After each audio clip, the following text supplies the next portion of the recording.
নবী বলে রিজিকে যদি বরকত চাও, হায়াত যদি বাড়াতে চাও, আত্মীয়তার সম্পর্ক ঠিক রাখো। দেখেন প্রত্যেকটা কারণের পিছনে একটা কারণ থাকে, ঘটনার পিছনে একটা ঘটনা থাকে।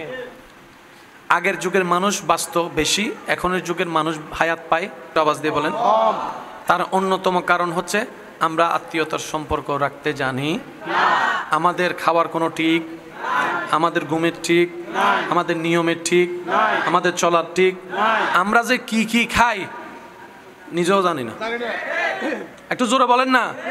সুস্বাস্থ্যকর খাবারের ক্ষেত্রে বাহিরের খাবার স্বাস্থ্যকর না ভিতরের? মানে গড়ের আর কি, বাহিরের না গড়ের? কিন্তু আমরা মজা পাই কোনটা? জোরে বলেন। টাকা দিয়ে খাই কোনটা? যাইয়া খাই কোনটা? মজা পাই সেটা যেটার মধ্যে আছে জামিলা। আর যেটা মা রান্না করে দেয়, বউয়ে রান্না করে দেয়, বোনে রান্না করে দেয়, থ্যাংক ইউ পর্যন্ত আমাদের মুখ দিয়ে আসে না। আর ওখানে খাওয়ার পরে থ্যাংক ইউ বলে আবার টিপসও দেয়, টিপস লো। ঘরের যিনি রান্না করছেন, উনি যে তেল দিয়ে জিনিসটা বাচ্ছেন, উনি ওনার জায়গা থেকে সর্বোচ্চ সতর্ক থেকে রান্না করার চেষ্টা করে। কিন্তু যেখানে আপনি আমি যাইয়া খাচ্ছি, ইবে মহারানা জিয়াতা, সত্যি কথা বলেন না রে ভাই, আমরা জানি এটা কি মরা ছিল নাকি জিয়াতারে আল্লাহর নামে জবে করছে সেটা আমরা কেউ জানি। যে তেলে বাচ্চে সে তেলটা যে কত আগের, বাস্তব না বাস্তব বলেন না রে ভাই। আপনার ঘরে যিনি রান্না করছেন, উনার গাম আসলো, উনি গামটা পড়তে দিচ্ছে না কেন? আমার ছেলে খাবে, আমার স্বামী খাবে, আমার ভাই খাবে। উনি ওনার জায়গা থেকে বারবার সেফটি নিচ্ছে। হইতে হতে হনাহার আর কি লেলার। আওয়াজ দেন না, আওয়াজ দেন না, আওয়াজ দেন না। আমাদের পছন্দ ওগুলাই, আমরা মজা পাই ওগুলাই। ভালো জিনিস আমাদের পেটে হজম। এবার বলেন দোষ কাদের? এই আওয়াজই না নদের দোষ কাদের? আরো জোরে বলেন। আমরা চলতেও জানি না, খাইতেও জানি না, থাকতেও জানি না, জানি না জানি না কিচ্ছু জানি না, কিন্তু কেমনে ফিন মারতে হয় সেটা ভালো করে জানি, কেমনে বিয়ে ভাঙতে হয় সেটা ভালো করে জানি, কেমনে বন্ধুত্ব ছুটাইতে হয় সেটা ভালো করে জানি, কিভাবে মানুষকে কষ্ট দিতে হয় সেটা ভালো করে জানি, কিভাবে মানুষের অন্তরে আঘাত দিতে হয় সেটা ভালো করে জানি, কিভাবে সম্পর্ক ছিন্ন করতে হয় সেটা ভালো করে জানি, কিভাবে অপমান করতে হয় সেটা ভালো করে জানি, কিভাবে মানুষের মুখ থেকে হাসি ছিনিয়ে নিয়ে কান্নার জগতে তাকে পাঠিয়ে দিতে হয় সেটা আপনি আমি ভালো করে জানি। কথা বলেন ঠিক কিনা? সেজন্য আমাদের দিয়ে ভালো কিছু হয় না। কি অদ্ভুত আমরা জানেন, মার্কেটের জগতে খরচ করতে গেলে 10,000, 20,000, 30,000 টাকা, এটা কেমন যেন গায়েও লাগে না। কিন্তু আল্লাহ রাস্তায় যদি কোন একটা 10 টাকা, 20 টাকা, 100 টাকা, এটা কেমন যেন একটা অনেক বড় লাগে। কোন নিজের পছন্দের মার্কেটের বাহিরের কাজে ঘন্টা, 2 ঘন্টা, 3 ঘন্টা, 4 ঘন্টা হলো জানা, অনেক তাড়াতাড়ি চলে আসছি। আর মসজিদে যদি ইমাম সাহেব একটু 5 মিনিট লেট করে, জুমার দিন দেখবেন অনেকে এইভাবে চায়, অনেকে এইভাবে চায়, অনেকে আবার অনেকে কি দুর্ভাগ্য আমাদের, যিনি সময় দিয়েছেন আমাদের জন্য, ওনাকে সময় দিতে আমরা সময় কি বিবেচনা করছি? আমাদের দুর্ভাগ্য কোন জায়গায় গিয়ে পৌঁছাচ্ছে, যিনি সময় দাতা ওনার জন্য সময় হিসাব করে দিচ্ছি। আল্লাহ তাআলা আমাদেরকে একটু বুঝে চলার তৌফিক দান করুন, নিজের ভালো বুঝার তৌফিক দান করুন, নিজের পরকালকে সাজিয়ে দুনিয়াকে ইজ্জতওয়ালা বানানোর তৌফিক দান করুন, নিজের হৃদয়ের মধ্যে শান্তি আনার মতো আল্লাহ তাআলা আপনাকে আমাকে পরিশ্রম করার তৌফিক দান করুক। চিৎকার দিয়ে বলেন আমিন। পৃথিবীর মানুষ কতজন তো কত কিছুই স্বপ্ন দেখে, কত কিছুই তো স্বপ্ন দেখে, কত রকমের কিছুই তো স্বপ্ন দেখে। এখনো পর্যন্ত কখনো শুনি নাই কাউকে বলতে আমি ঘুমের ভিতরে আমেরিকা তো যেতে পারবো না, আমেরিকা একটু স্বপ্ন দেখতে চাই, ওয়াশিংটন একটু স্বপ্ন দেখতে চাই, আমি এরকম নিউ ইয়র্ক স্বপ্ন দেখতে চাই। কারো মুখে শোনা হয়নি, কিন্তু আশেকদের মুখে শোনা হয়েছে। আমরা আল্লাহ একটু দয়া করো, নবীকে যেন একবার স্বপ্ন দেখতে পারি, মদিনা যদি যেতেও না পারি, মদিনা যেন একবার স্বপ্নে দেখতে পারি, মদিনা যেন একবার স্বপ্ন দেখতে পারি। নবী রাহমাতুল্লিল আলামিন বলে, মান রাআনি ফিল মানাম, যে উম্মত আমাকে স্বপ্নের মধ্যে দেখলো সে সত্যিই আমাকে দেখলো, সে সত্যিই আমাকে দেখলো, সে সত্যিই আমাকে দেখলো। আশেকদের হৃদয়ের চাওয়া, আল্লাহ জীবনে একবার হলো তোমার নবীকে যেন স্বপ্নে দেখতে পারি, সে তৌফিক দান করো। আর যদি সেটা আমার নসিবে না থাকে, অন্তত দুনিয়ার থেকে চিরবিদায় বেলায় যেন মরণের মুহূর্তে তোমার নবীকে দেখতে পারি, সে তৌফিক দান করো। সুবহানাল্লাহ। মরণ কালেও যদি আল্লাহ একবার দেখি, আমাদের চোখ শীতল হয়ে যাবে, আমাদের মন ঠান্ডা হয়ে যাবে। মওলা, এমন সারা শরীরের মৃত্যুর যে কঠিন যন্ত্রণা, সেটা পর্যন্ত আশিক ভুলে যাবে যখন আল্লাহর রহমতের দিদার হয়ে যাবে। বলেন সুবহান। প্যার সে কহো সুবহানাল্লাহ। আল্লাহ তাআলা আমাদের নবীকে এমন সুন্দর বানিয়েছেন। আমাদের নবীর আওয়াজ মোবারক, কথা বলার আওয়াজ মোবারক, একটু খেয়াল করবেন। যখন শ্রোতা যেমন, আল্লাহ তাআলা নবীর আওয়াজ মোবারককে সেই জায়গা পর্যন্ত পৌঁছাই দেন যে জায়গায় সর্বশেষ শ্রোতা থাকতো। মানুষ যদি বেশি হয়, আমাদের আওয়াজটা সেইভাবে বড় করতে হয়। যদি মানুষটা কাছের হয়, আওয়াজটা সেভাবে বলতে হয়। কথার যদি গোপনীয়তা আর একটু বাড়ি হয়, তাহলে ফিস ফিস করে বলতে হয়। যদি গোপনীয়তা আরো বেশি বাড়ি হয়, তাহলে একটু ইশারায় ইশারায় বলতে হয়। একটা মানুষের জীবনে আওয়াজের লেভেল, শব্দের উচ্চারণ অনেক কিছু ডিভাইন করে, অনেক স্টাইলে বলতে হয় পরিবেশ পরিস্থিতি অনুযায়ী। এখন আমার আওয়াজ এই জায়গায় মাইক থাকার পরও, সাউন্ড থাকার পরও এই লেভেলে যাচ্ছে কেন? আপনাদের দেখার কারণে। আমার চোখ বিবেক বলছে শ্রোতার মাথা ওই জায়গায় আওয়াজটা তো পৌঁছাতে হবে।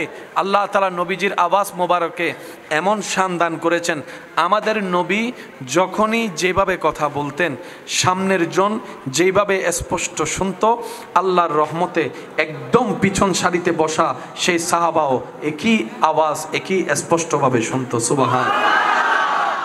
একটু খেয়াল করবেন, কারো আওয়াজ মিষ্টি, কারো আওয়াজ বাড়ি, কারো আওয়াজ কর্কশ, কারো আওয়াজ মোটা, কারো আওয়াজ চিকন। এইরকম থাকার পরও অনেকের কথা শুনতে ভালো লাগে, কিন্তু নবীজির রহমাতুল্লিল আলমিনের আওয়াজ মোবারক না বেশি মোটা, না বেশি চিকন, না বেশি ভারী, না বেশি হালকা। যার কান যেমন শুনতে পছন্দ করত, নবী কথা বললেই আওয়াজ মোবারকগুলা তার কানে গিয়ে ওইভাবেই প্রেজেন্ট হয়ে যেত। আর একটু মহব্বতের আওয়াজে বলি সুবহান।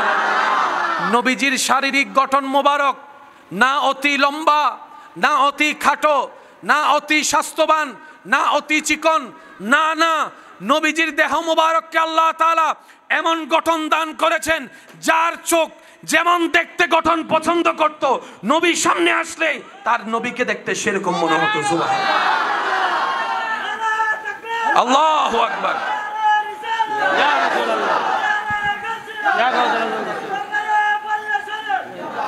जिसका कोई सानी नहीं, वो नबी हमारा है। जिसका कोई सानी नहीं, वो नबी हमारा है। जिसका कोई सानी नहीं, वो नबी हमारा है। সবাই কি আওয়াজে? जिसका कोई सानी नहीं, वो नबी हमारा है। যার কোনো তুলনা নাই, ওই নবী আমাদের নবী। আওয়াজ দিয়ে বলেন ঠিক কিনা? নবীর উম্মতের আওয়াজ আর একটু বড় হবে, বলেন ঠিক কিনা? আমাদের নবীর কোনো তুলনা, আমাদের নবীর কোনো দিকের সাথে কোনো তুলনা। কারণ বানানেওয়ালা তো তুলনা দেওয়ার মতো দ্বিতীয় কাউকে বানাই নাই। বানানেওয়ালা বানালেন আমরা খুঁজে পাইতাম, উনি তো বানাই নাই। ওই আদালতের ভাষায় একটা কথা আছে, কাউরে যদি কি দেয় কিংবা যাবজ্জীবন কারাদণ্ড দেয়, যেদিন রায় হয় ওই দিন সাইন করার পরে কলমের নিপ, বলেন না নিপ কি করে, তো এই কলমেরটা তো পরবর্তী আরেকটা দরকার, বলে যে না এটা ভেঙে দিতে হবে, তার মানে রায় শেষ, রায় বলেন না রায় রায়। আল্লাহ তাআলা সমস্ত নবীকে বানালেন, আমাদের নবীকে বানানোর পরে ওই নবী বানানোর, ওই সুন্দর বানানোর কলমটাই আল্লাহ ভেঙে দিয়েছে। কথা কি বোঝা যাচ্ছে? বলেন না, কথা বোঝা যাচ্ছে? আচ্ছা, কালকে কি হবে কেউ জানি?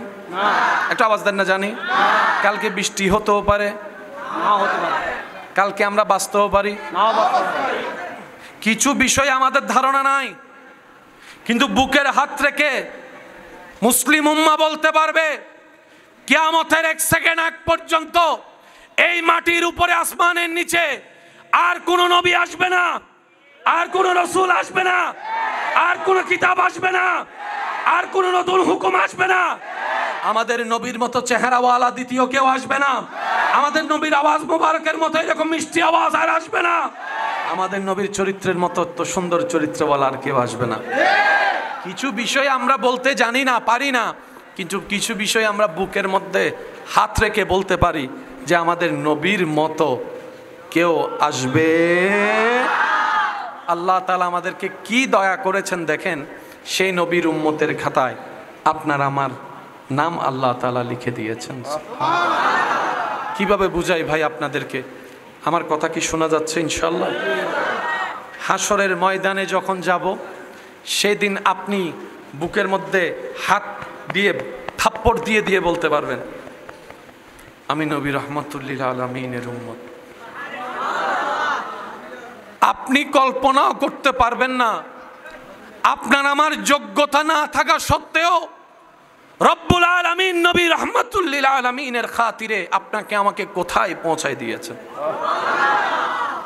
আপনি যখন আজকে এই জমিনে সিজদা দিচ্ছেন, যে কপালটা দেখছে সবাই মাটিতে লাগছে, নাকটা মাটি ছুঁয়ে যাচ্ছে, হাতটা মাটিতে লাগছে, নবী রাহমাতুল্লিল আলামিনের উম্মত হওয়ার সুবাদে আল্লাহ তাআলা আপনাকে আমাকে এমন দয়া করেছেন, আপনি সিজদায় গিয়ে কপাল লাগাচ্ছেন মাটিতে, সবাই দেখছে। রব বলে যে না, আমার বান্দার কপালটা মাটিতে নেই, আমি রবের দরবারে, আমি রবের দরবারে। আপনি যখন ফিস ফিস করে সুবহানা রাব্বিয়াল আলা বলছেন, হয়তো আপনার সেই আওয়াজের শব্দের উচ্চতা, সেই আওয়াজটা, সেই শব্দের উচ্চারণটা পাশের জন হয়তো শুনতে পাচ্ছে না।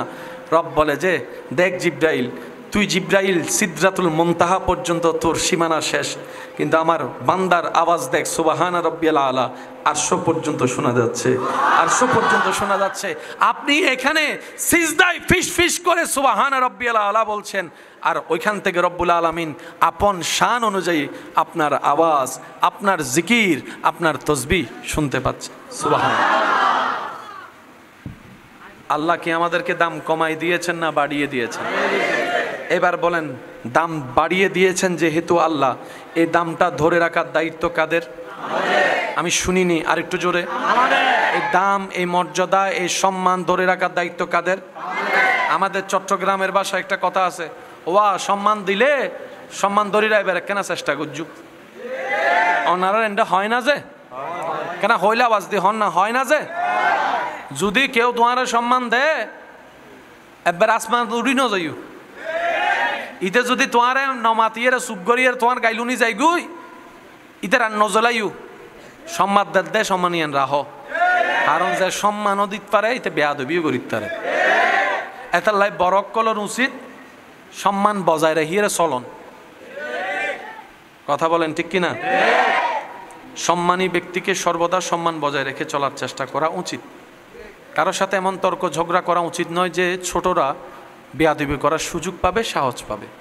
হ্যাঁ, আপনার বকা, আপনার রাগ, আপনার সেই মন্দ কথা শুনে হয়তো সে চুপ করে আছে, সে যতক্ষণ চুপ করে থাকে ততক্ষণ তাকে চুপ করে থাকতে দিন, অতটুক বলুন যতটুক সে লোড নিতে পারে। সবার সামনে তাকে অপমান করিয়েন না, একদিন, 2 দিন, 3 দিনের মধ্যে দেখবেন সে সবার সামনে আপনার সাথে বেয়াদবি করতে উঠে দাঁড়ায় যাবে। কথা বলেন ঠিক কিনা? সেজন্য শাসন ইসলামে জায়েজ, কিন্তু শাসন করার একটা নিয়ম নীতি সবার সামনে কারো সামনে কাউকে অপমান করার অধিকার ইসলাম কাউকে দেয়। ইসলাম বলে তুমি অন্যের ইজ্জতের হেফাজত করো, রব্বুল আলামিন তোমার ইজ্জতের হেফাজত করবেন। সুবহানাল্লাহ। তুমি অন্যের দোষ গোপন রেখে তাকে সম্মান দান করো, সম্মানের ব্যবস্থা রাখো, আল্লাহ তাআলা তোমার হাজার গুনাহ গোপন রেখে হাসরের ময়দানে তোমাকে ইজ্জতের ব্যবস্থা করে দিবেন। সুবহানাল্লাহ। আল্লাহ তাআলা আমাদের সবাইকে ইসলামের সৌন্দর্যতার সাথে নিজের জীবনকে সম্পৃক্ত রেখে চলার তৌফিক দান করুক বলে না আমিন। আল্লাহ তাআলা আমাদের সবাইকে রব্বুল আলামিনের দয়া পাওয়ার মতো উপযুক্ত বান্দা হওয়ার তৌফিক দান করুক বলে আমিন। ইমানদার ভাইরা, কথা কি বোঝা যাচ্ছে? ইনশাআল্লাহ মনে থাকবে? ইনশাআল্লাহ মনে থাকবে? বলেন না ইনশাআল্লাহ? আর একটু জোরে বলেন ইনশাআল্লাহ। সম্মান দিলে সম্মান রাখতে হয়, বেশি বাড়াবাড়ি করা ভালো, কারণ আপনি যাকে কথা শোনাচ্ছেন সেও মানুষ, তারও রাগ আছে। হঠাৎ করে মাথায় রাগ উঠে যেতে পারে। বড় জনজনী ছোট জনকে 10টা জুতা দিয়ে বাড়িও দেয়, তার ইজ্জত কমবে না। কিন্তু ছোট জন যদি বড় জনকে জুতা দিয়ে আঘাত নাও করে, অন্তত জুতা যদি হাতে তুলে, বলেন না বলেন না? তো শয়তান তো সবসময় লেগে থাকে যাতে এরকম বিশৃঙ্খলা যেন পৃথিবীতে হয়, মানুষ যেন বিশৃঙ্খলা করে, আল্লাহরও প্রিয় হয়, এটা শয়তানের সবসময় চাওয়া। সেজন্য বড়দেরও উচিত ছোটদের বিষয়টা মাথায় রাখা, ছোটদেরও উচিত বড়দের বিষয়টা মাথায় রাখা। এক কথায় আল মুসলিমু আখুল মুসলিম, এক মুসলমান অপর মুসলমানের ভাই। চেহারার পরিচয়ের দরকার নাই, রক্তের সম্পর্কের দরকার নাই, নাই কোনো সম্পর্ক নাই। হতে পারে আমি চিনি না, রাস্তায় হাজার মানুষ, কাকে কে চিনবে, এটাই তো বাস্তবতা। কিন্তু না রে ভাই না, আপনার আমার সম্পর্ক অবশ্যই আছে, আপনার আমার আত্মীয়তার সম্পর্ক অবশ্যই আছে। আমার ভাই প্রশ্ন করে, ভাইয়া কিভাবে সে সম্পর্ক? আমি বললাম, আপনার বাবাও আদম, আমার বাবাও আদম, আপনার মাও হাওয়া, আমার মাও হাওয়া, আমরা সবাই আদম এবং হাওয়ার সন্তান। সুবহানাল্লাহ। সে পরিবেশে, সে পরিস্থিতিকে, সে আপনার পরিচয়কে আরো মজবুত করে দিয়েছেন।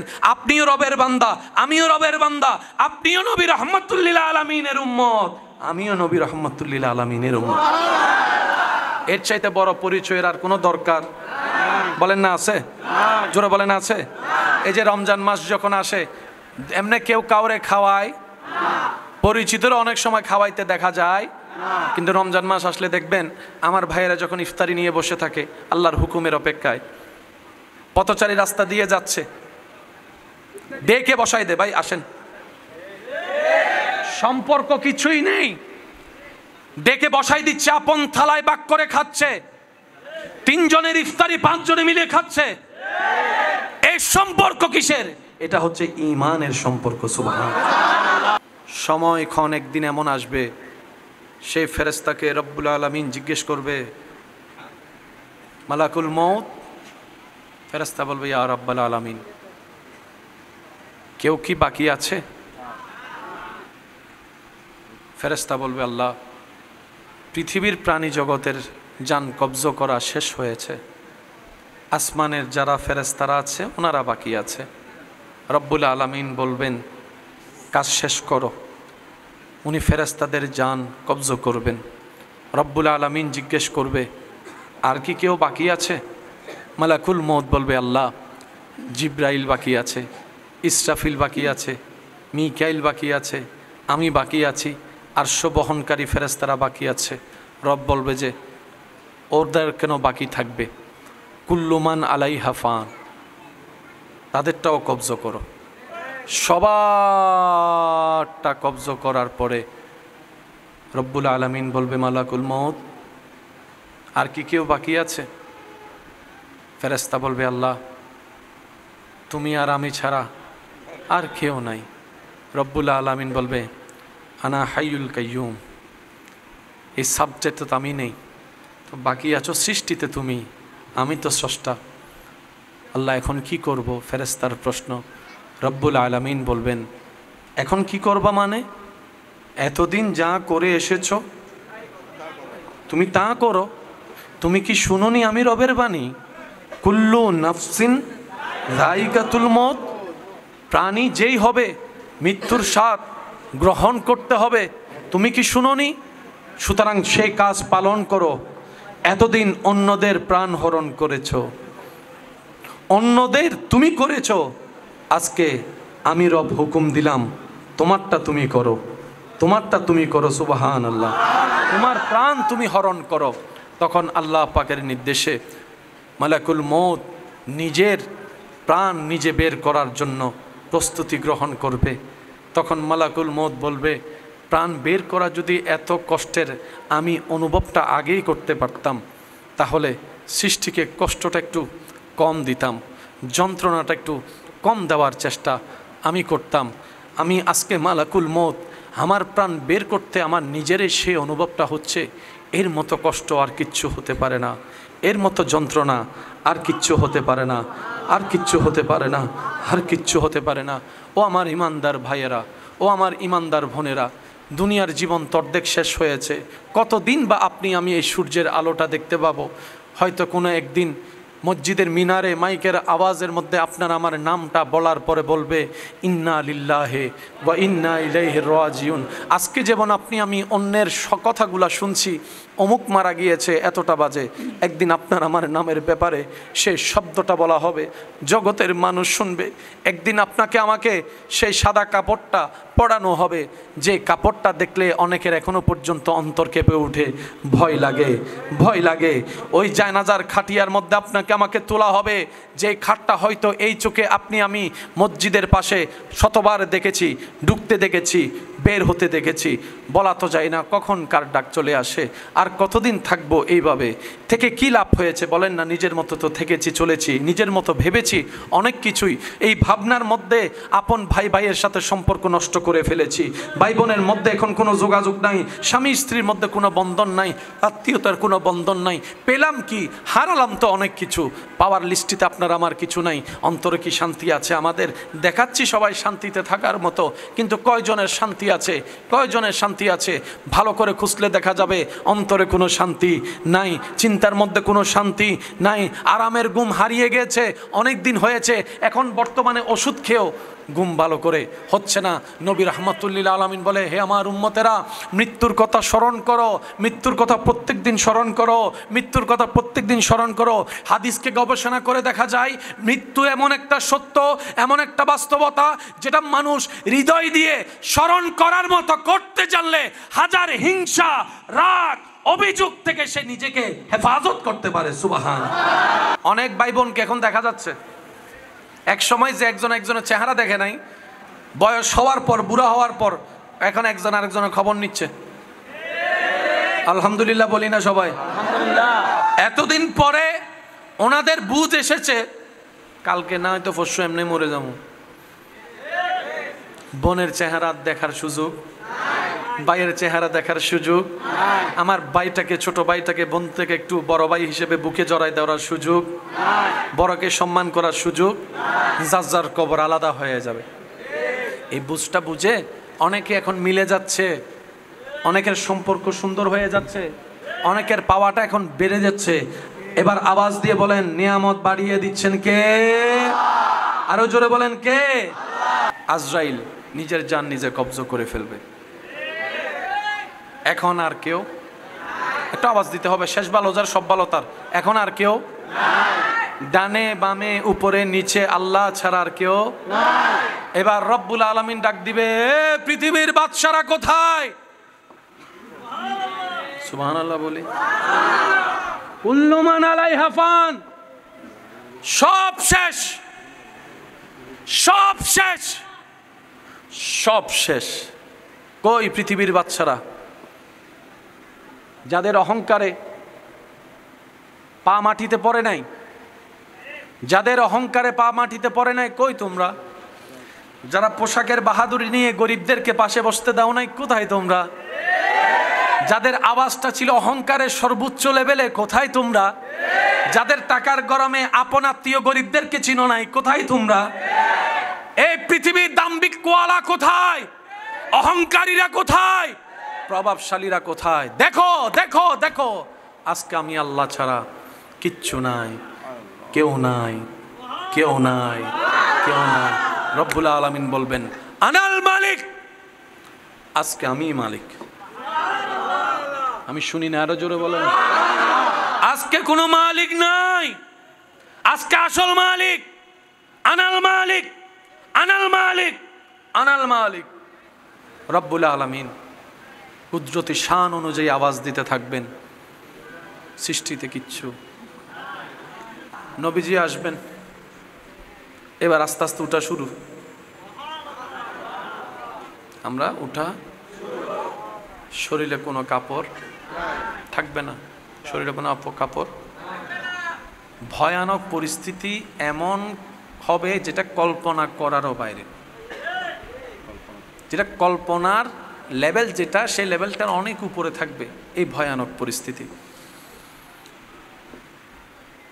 সব নবী তো আসবেন, সব নবীর উম্মতরাও আসবে। দুনিয়ার হিসাবে আমরা যদি কিয়ামত পর্যন্ত কবরে থাকি 1000 বছর, আদম নবীর উম্মত তো কিয়ামত পর্যন্ত হবে 1 কোটি বছর। তো হাসরের ময়দানে হিসাবের ক্ষেত্রে যেহেতু দুনিয়াতে ওনারা আগে এসেছেন, ওনাদের হিসাবটা আগে নেওয়াই উচিত, এটাই লিগেলি কথা, এটাই যুক্তি বলে। কিন্তু হাসরের ময়দান যখন কায়েম হবে, আল্লাহর সমস্ত নবীর সমস্ত উম্মতরা যখন থাকবে মাঠে, আল্লাহ তাআলা জিব্রাইলকে বলবে, জিব্রাইল বিচারক প্রস্তুত, কার্যালয়ও প্রস্তুত, বিচারের জায়গাও প্রস্তুত, এবার আসামি দরকার, আসামি নিয়ে আসো। জিব্রাইল বলবে, আল্লাহ আসামির তো অনেকগুলো গ্রুপ আছে, আদম নবীর লাইন আলাদা, মুসা নবীর লাইনটা আলাদা, ঈসা নবীর লাইনটা আলাদা, দাউদ নবীর লাইনটা আলাদা। আল্লাহ গো, তোমার হাবিবের নবী উম্মতের লাইনটা আলাদা, আল্লাহ কোন গ্রুপ থেকে আসামি আনবো? রব্বুল আলামিন বলবে, আমার হাবিবের উম্মত যেগুলো আছে তাদেরকে আগে নিয়ে আসো, তাদেরকে আগে নিয়ে আসো, তাদেরকে আগে নিয়ে আসো। হাসরের এই কঠিন পরিস্থিতিতে তারা সহ্য করতে পারছে না, বেশি কষ্ট হচ্ছে, তাদেরগুলো আগে নিয়ে আসো। আমার হাবিবের উম্মতগুলাকে আগে নিয়ে আসো। আদম নবীর উম্মত বলবে, জিব্রাইল সারা জীবন শুনেছি first is first, last is last, বড় তো বড়ই হয়, ছোট তো ছোটই হয়, আমরা বড় উম্মতের ভিতরে, আমাদের হিসাবটা আগে শেষ করা হোক। কাকে নিয়ে যাচ্ছ? সে কে? জিব্রাইল বলবে, আজকে চুপ থাকো, আওয়াজ করিও না, যদিও সে সবার শেষে গিয়েছে, কিন্তু ও হচ্ছে ভিআইপি নবীর ভিআইপি উম্মত। আল্লাহু আকবার।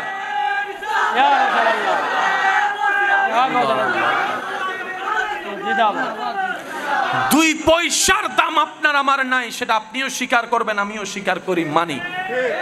সম্মান পাওয়ার বিন্দু পরিমাণ যোগ্যতা আমাদের কারো নাই, কিন্তু হাসরের ময়দানে আল্লাহ যে ইজ্জত সুযোগ দয়া আমাদেরকে দান করবেন, শুধু একটা কারণ, গুনেহগারম সিয়াকারম ওয়ালাকিন বাদাস্তাম হাসতে দামানে মুহাম্মদ, শুধু আমরা উম্মত হয়েছি নবী রাহমাতুল লিল আলামিনের, এই কারণেই আল্লাহ দামটা দিবেন, সম্মানটা দিবেন। না হলে যোগ্যতার গুণে আপনার আমার সম্মান পাওয়ার কোনো অধিকার সুযোগ নাই। আল্লাহ আল্লাহ। একজন একজন আসবে, সুবহানাল্লাহ বলতে থাকে, একজন একজন আসবে। এখন আমরা চলেন একটা নিজের হিসাবটা নিজে করি। কারো সম্পর্কে কেউ পরিপূর্ণ আমরা কেউ জানি না, কিন্তু নিজের সম্পর্ক তো ভালো করে জানি। জান্নাতে যেতে গেলে কি গুনাহ বেশি দরকার না সওয়াব? আপনার আমার এই জীবনে যার যার জানা মতে আমরা কি এই পর্যন্ত সওয়াব বেশি করছি না গুনাহ বেশি করছি? যার যেটা সত্য সেটা একটু আওয়াজ দিয়ে বলেন। গুনাহ বেশি করছি না সওয়াব বেশি করছি? ভালো বেশি করছি না খারাপ বেশি করছি? এবার আমার মতো যাদের গুনার পাল্লা ভারী বেশি মনে হয়, আমার মতো গুনাহগার যারা আছেন একটু হাত তুলেন তো দেখি।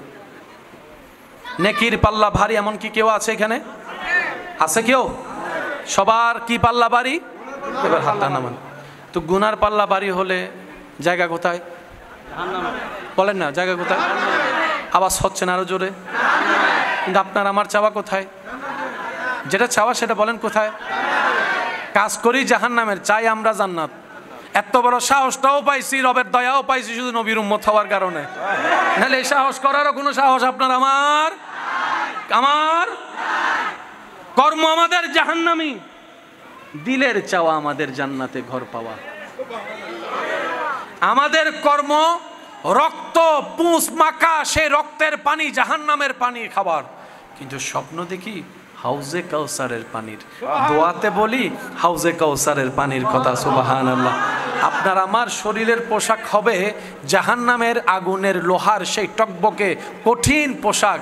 কিন্তু আপনি আমি চোখ বন্ধ করলে স্বপ্ন দেখি একটা জান্নাতে বসে আছি, সেকেন্ডে সেকেন্ডে কাপড়ের কালার পাল্টাচ্ছে, কাপড়ের স্টাইল পাল্টাচ্ছে, কল্পনা করার আগেই জান্নাতি খাবার সামনে চলে আসছে। এই যে আপনি আমি এত গুনাহ করার পরও যে সাহসটা দেখাচ্ছি, আশা করছি এটা শুধু একমাত্র নবী রহমতুল্লিল আলামিনের উম্মত হওয়ার সুবাদে কারণে। বলেন সুবহানাল্লাহ। এবার আওয়াজ দিয়ে বলেন, আমাদের কর্ম কি জান্নাতের দিকে না জাহান্নামের দিকে? আমরা আশা করি কি পাবো? বলেন, আমরা আশা করি কি পাবো? কর্ম বলে জাহান্নাম, আশা করি জান্নাত। ফেস লাগছে কি লাগে নাই? একটু বলেন না ভাইয়া। ভাইয়া একটু মনোযোগ দিবেন। আমরা বেশিরভাগ মানুষ জাহান্নামী, এটা আমরা জানি, আমাদের কর্ম যেটা বলে। আল্লাহর নবী বলে, আল্লাহ আমার উম্মত জাহান্নামে থাকলে আমি কিন্তু জান্নাতে যাব না। এত আস্তে করে বললেন, দিলের খুশিটা মুখের আওয়াজ দিয়ে প্রকাশ করে বলেন সুবহানাল্লাহ। রাসূল বলছেন, একটু অঙ্কটা মিলাবার চেষ্টা করবেন। হাশরের ময়দান কায়াম, জান্নাত জাহান্নাম প্রস্তুত, সব কিছু রেডি। নবী বলছেন, আল্লাহ আমার উম্মত যদি জাহান্নামে থাকে আমি নবী জান্নাতে যাব না। আল্লাহ বলে, হাবিব আপনি যদি জান্নাতে না যান জান্নাত তো উদ্বোধনই হবে না। তো জান্নাত আমি আল্লাহ উদ্বোধন করব, আপনি নবীকে দিয়ে জান্নাত উদ্বোধন করতে নবীকে লাগবে। নবী বলে যে আল্লাহ আমি উম্মত ছাড়া জাহান্নামের রেখে জান্নাতে আমি যাব না, আমার জান্নাতে যেতে গেলে আমার উম্মত লাগবে, আমার উম্মত লাগবে। তো উম্মত তো নিজেই জানে জান্নাত পাওয়ার যোগ্যতা আমাদের কারো নাই, জান্নাতের ঘ্রাণ পাওয়ার কোনো যোগ্যতা আমাদের নাই। সেজন্য আল্লাহ তাআলা হাশরের ময়দানে দয়াকে উন্মুক্ত করে দিবেন, রহমানিয়তকে উন্মুক্ত করে দিবেন, রহিমিয়তকে উন্মুক্ত করে দিবেন। সারা সৃষ্টিতে আল্লাহর 99 ভাগের 100 ভাগের 1 ভাগ রহমত আল্লাহ নাজিল করেছেন, আর 99 ভাগ রহমত নিজের কাছে রেখে দিয়েছেন। শুধুমাত্র হাশরে দয়াকে উন্মুক্ত করে বিশ্বব্যাপী জাহান্নামীকেও জান্নাতের রাস্তা দেখাই দেওয়ার জন্য। তবে শর্ত একটা, বিন্দু পরিমাণ হলো ঈমান থাকতে হবে। এই শর্তে কোনো মাফ নাই। বলেন না, এই শর্তে কোনো মাফ নাই। ঈমানটা থাকতে হবে। ঈমানের আলোটা কিছুটা হলো হৃদয়ে জ্বলতে হবে। রব বলে যে যদি থাকে হৃদয়ে ঈমানের আলো, আমি রব তোকে হিকমত দিয়ে জাহান্নামী থেকে জান্নাতি বানাই। আল্লাহ পাক বলে, হাবিব জান্নাত উদ্বোধন করুন, আপনি ঢুকলেই জান্নাত উদ্বোধন ঘোষণা হয়ে যাবে। নবী বলে, আল্লাহ আমার উম্মত জাহান্নামে, আমার উম্মত জাহান্নামে, আমি জাহান্নামী উম্মতকে রেখে আমি তো জান্নাতে যেতে পারি না। আল্লাহ আল্লাহ আমি তো জান্নাতে যেতে পারি না, নিজের কাছেও তো ভালো লাগছে না। আমি তো সারা জীবন ছেলে মেয়ে করি নাই, আমি তো সারা জীবন উম্মতি উম্মতি উম্মতি উম্মতি উম্মতি বলে কাটিয়ে দিয়েছি। আল্লাহ আল্লাহ আমি তো উম্মতের দরদি নবী, আমার উম্মতের তো আমি ছাড়া আর তো কেউ নাই। আল্লাহ গো একটু দয়া করো না, তুমি একটু দয়া করো না। তুমি না বলেছো ওয়ালা সৌফা ইউতিকা রব্বুকা ফাতারদা, তুমিই তো বলেছো ইন্না আতাইনা কাল কাউসার। বলেন না সুবহানাল্লাহ। হাবিব ও আল্লাহ আপনি একটু দয়া করেন। রব্বুল আলামিন বলে, হাবিব আপনি সুপারিশ করতে থাকেন, আমি জাহান্নামীকে জান্নাতি বানাতে থাকি। সুবহানাল্লাহ। আল্লাহ রাসূল আল্লাহর দরবারে আল্লাহর হুকুমে সুপারিশ করতে থাকবেন। এদিকে সুপারিশ কবুল হবে, জাহান্নামী জান্নাতি হবে। আর একটু জোরে বলেন না সুবহানাল্লাহ। আসুন ভাইরা, ভালো থাকার ইচ্ছা সবার আছে না নাই? শান্তিতে থাকার স্বপ্ন ইচ্ছা সবার আছে না নাই? যদি বান্দা থাকতে চায় রাখবেন কে? আপনার আমার কাছে ডায়াবেটিসকে রোগ মনে হয়, ক্যান্সারকেও রোগ মনে হয়, আপনার আমার কাছে করোনাকে বড় মহামারী রোগ মনে হয়। কিন্তু মনে রাখবেন এগুলার চাইতে বড় মারাত্মক মহামারী রোগের নাম হচ্ছে হিংসা, অহংকার, লোভ, আমিত্ব, বিদ্বেষ, অন্যের ক্ষতি করা, রাগ, অভিমান। শরীরের রোগ শরীরকে ধ্বংস করে দেয়, আর এই সমস্ত রোগগুলা নিজেকেও ধ্বংস করে, পরিবারকেও ধ্বংস করে, সমাজকেও ধ্বংস করে, দেশকেও ধ্বংস করে দেয়। ওই রোগের আগুন ভিতরে জ্বলে, আর এই হিংসার আগুন বাহিরে জ্বলে। শরীরের রোগ ডায়াবেটিস হতে পারে, রুহের রোগ হচ্ছে হিংসা, অহংকার, লোভ, আমিত্ব। আমাদের আপনাদের অনেকগুলা নেক আমল পরকালের পাথিও আমরা নষ্ট করে ফেলি নিজেই, গীবত করে, হিংসা করে, অহংকার করে, অন্যের ক্ষতি করে। আল্লাহ তাআলা আমাদের সবাইকে এই মহামারী রুহানি রোগ থেকে হেফাজত করুক।